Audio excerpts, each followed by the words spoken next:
Welcome back to another amazing episode of Ask Me How I Know. I am grateful to have you here once again. And oh my gosh, the pre-conversation that I've already had with Bethany Finch has been extraordinary. And I already knew it was going to be amazing because she and I have spoken before and we're connected over on LinkedIn. Remember, if you're not over on LinkedIn, you are completely missing out. It is a magical place to connect with really amazing people that are really trying to impact the world in powerful ways. So I don't even want to hesitate in jumping into this conversation because Bethany has so many amazing things to share with us today. Bethany, thank you. I am so happy to have you here and Ask Me How I Know. Oh, well, thank you, Julie, so much. I appreciate you inviting me and the opportunity to hopefully be a blessing to your listeners. I have no doubt that you are. Now, awesome audience.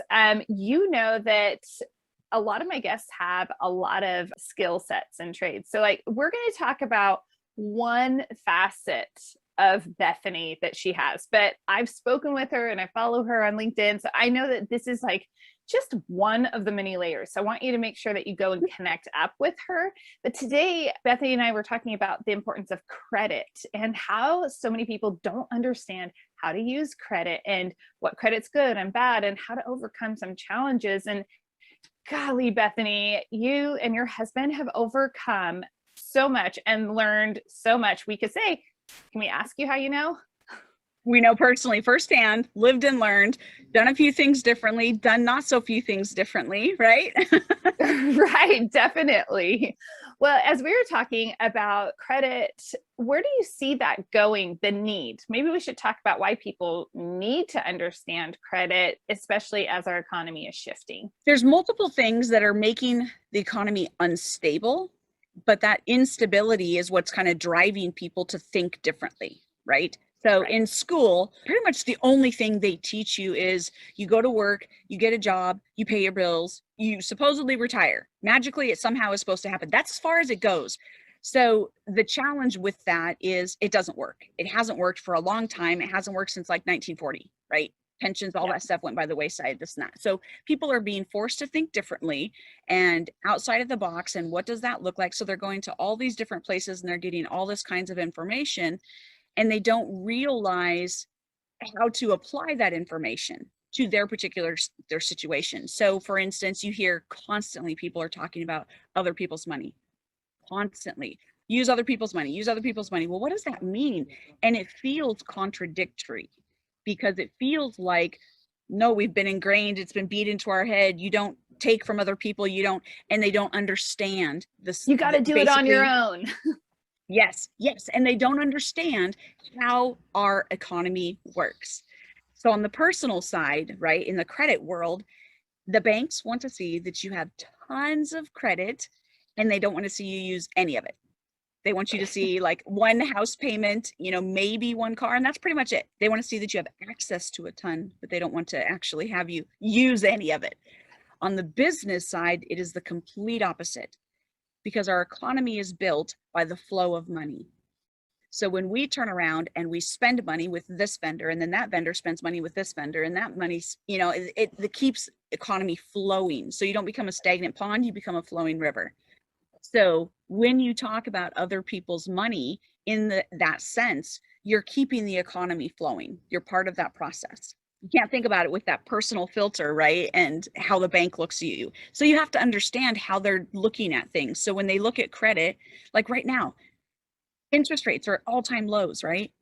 And they're talking about even going lower. And then they're talking about this hyperinflation. And everybody's like, well, which way is it going to go? And what's going to happen? So if you don't understand how that works or what causes that or what's driving that, then you just kind of sit and wait. Well, as you know, you could wait 10 years before you see anything really happen.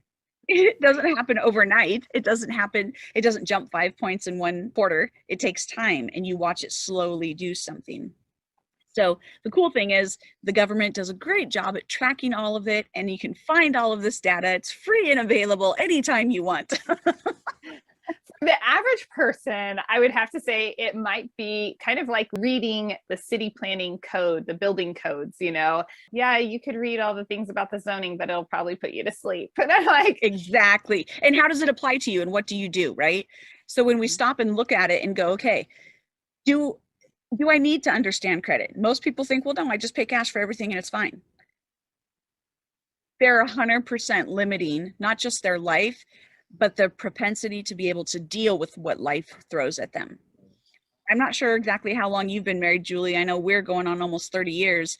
And in 30 years of marriage and raising a family, you go through some things. You go through some financial difficulties, things that you cannot control.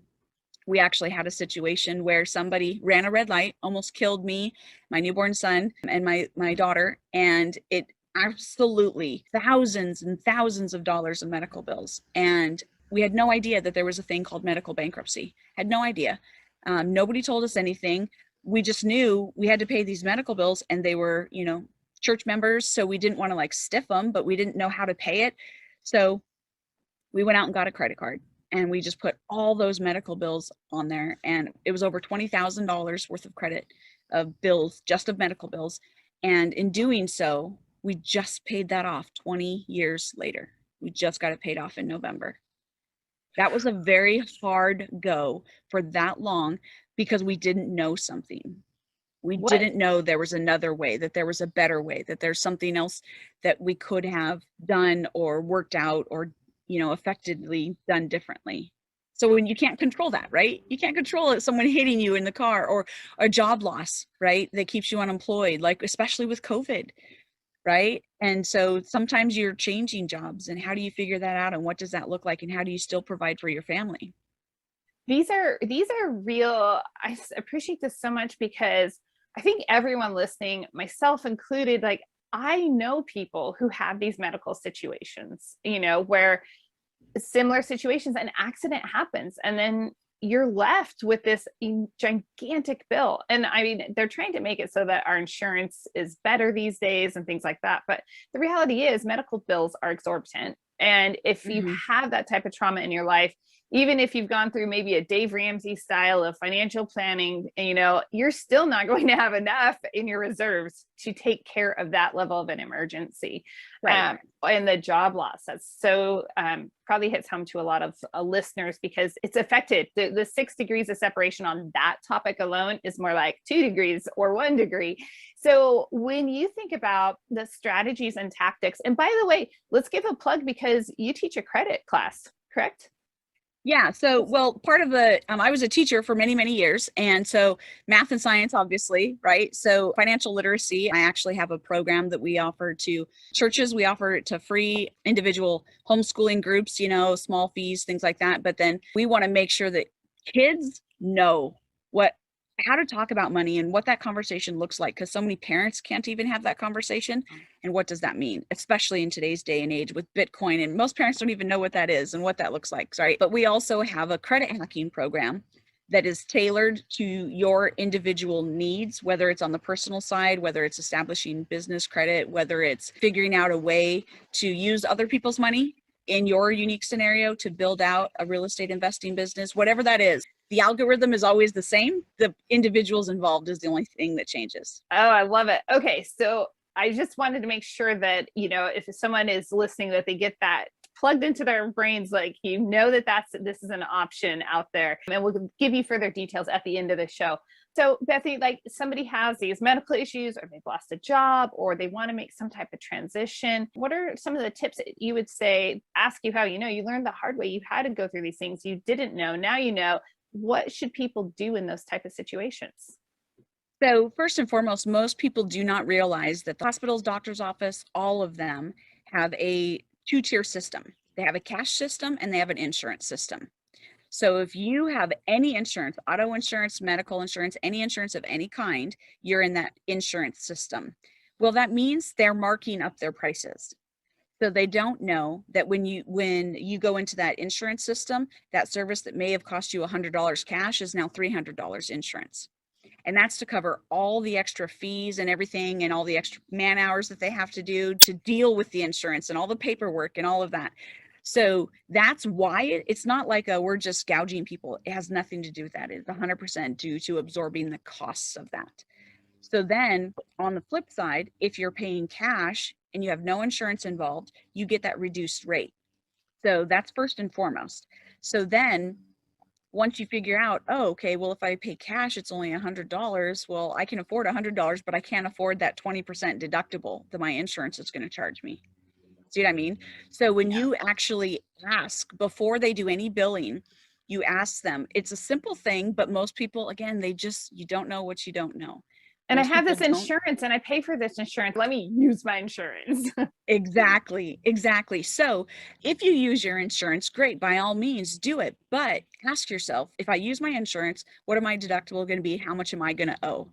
And then ask them to give you those same numbers if I don't use insurance, and look at the cash side of it, because it could be a difference of you're paying 2,000 or you're paying 20,000. It can be seriously that big of a difference. The Wow. second key thing that we also learned was that when you have a balance with these hospitals, doctors' offices, and things of that nature, at the end of the calendar year, they can't carry over balances into New Year's. So they either have to write it off or absorb it, right, as a loss. And so whatever amount that you've agreed to, if you say, hey, I owe $1,000, I'll pay you $100 a month for the next 10 months. That extra that hasn't been paid at the end of the year has already been written off.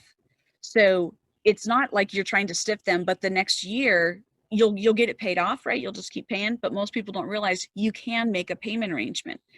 So if they say, oh no, our minimum is 50, I'm sorry, I can only afford 25. So they can either take their money or they can't. But if you put it in writing and they deny it, it hurts them because they don't have a valid claim, because then at that point it becomes fraud, because you did try to negotiate, and the government actually put things in place to protect you so that they can't dictate what you can afford, which is what they try to do, right? Your minimum payment is X, Y, Right. and Z.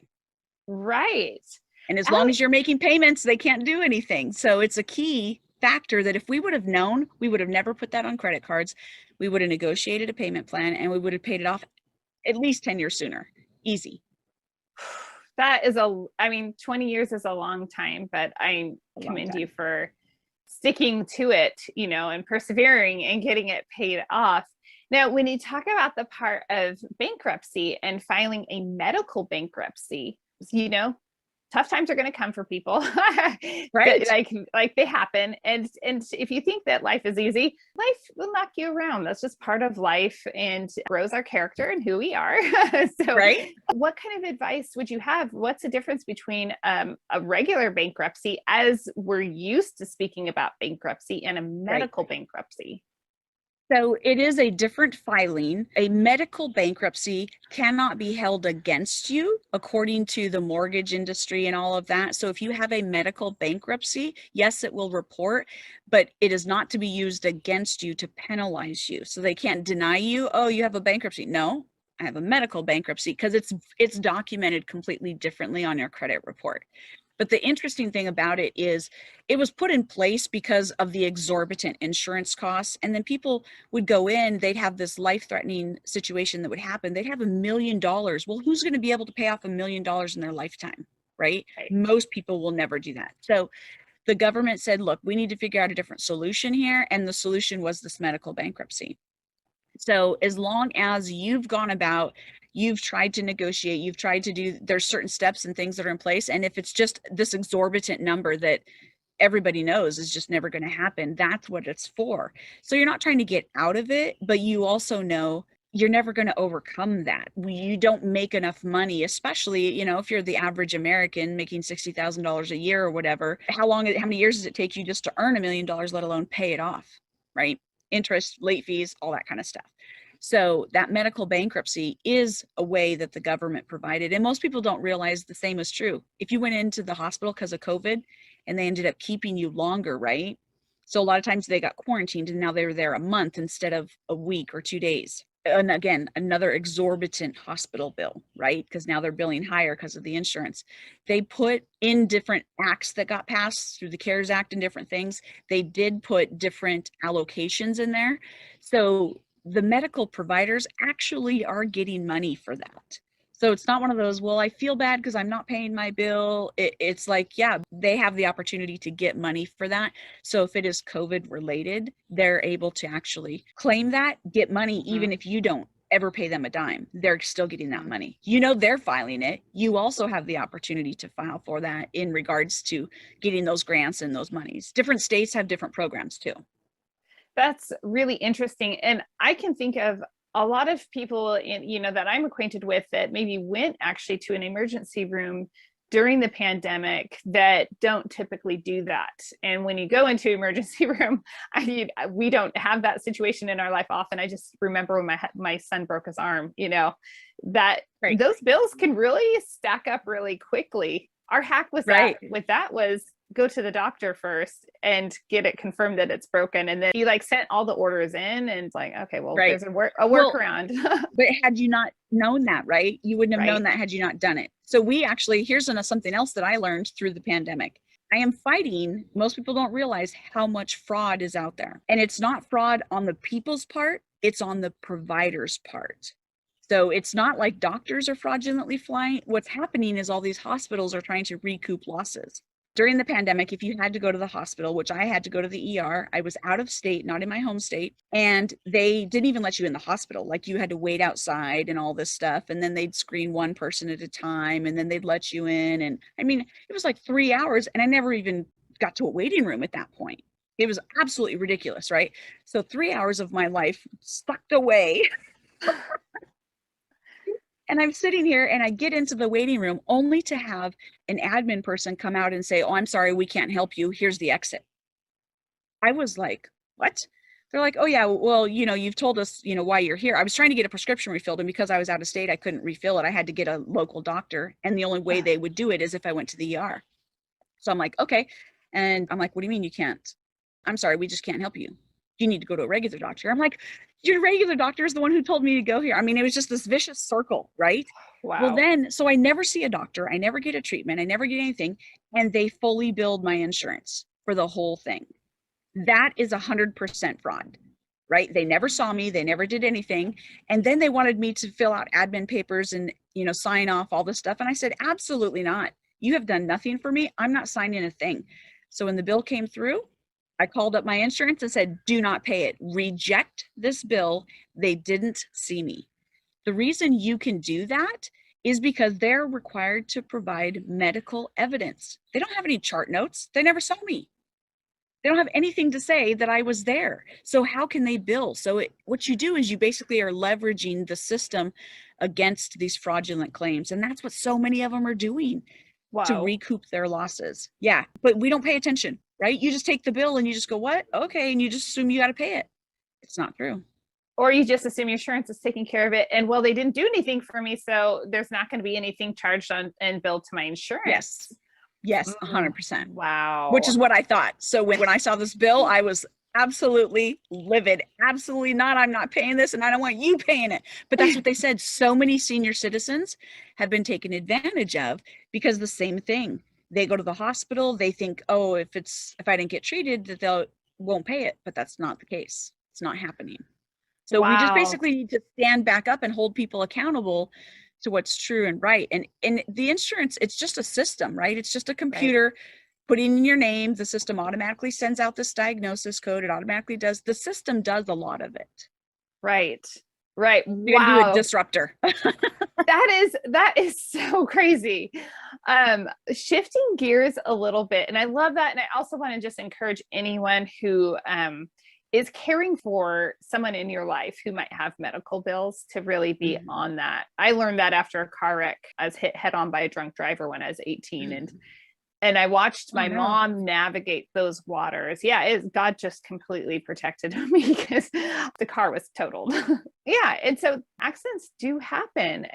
But watching my mom navigate, always be aware of what's going on the insurance. But a lot of times, unless you've had somebody be a role model or you've paid attention yourself, you might not know about this. You might look back through some files at your house and be like, oh my gosh, look what happened. So exactly.